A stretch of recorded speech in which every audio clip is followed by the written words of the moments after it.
Uddhav ठाकरेंकडून Shivaji park मधील मीनाताई ठाकरेंच्या पुतळ्याची पाहणी। पुतळ्याची विटंबना हा महाराष्ट्र पेटवण्याचा प्रयत्न। उद्धव ठाकरेंचा आरोप, कार्यकर्त्यांना शांतता राखण्याचं आवाहन। बीड अहिल्यानगर रेल्वे सेवेचा शुभारंभ। मुख्यमंत्र्यांनी दाखवला हिरवा झेंडा। अनेक वर्षांचं बीडकरांचं स्वप्न पूर्ण।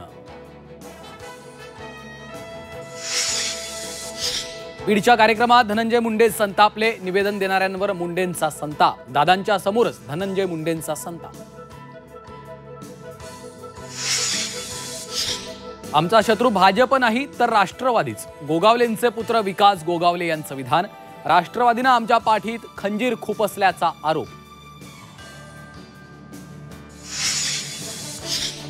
सोलापुरात मुसळधार पाऊस। पावसामुळे बार्शीच्या चांदणी नदीला पूर। मांडेगाव पुलावरील वाहतूक 4 दिवसांपासून ठप्प।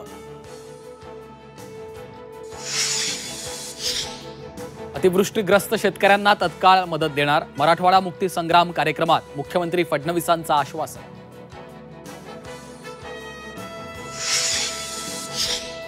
ईव्हीएम वरील मतपत्रिकेत आता उमेदवाराचा रंगीत फोटो। बिहार निवडणुकीपासून अंमलबजावणी।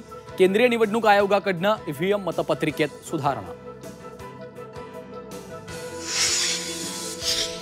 सोन्या चांदीच्या भावात मोठी वाढ। सोनं 1,14,500 रुपये प्रति तोळा, तर चांदी 1,33,500 रुपये प्रति किलो।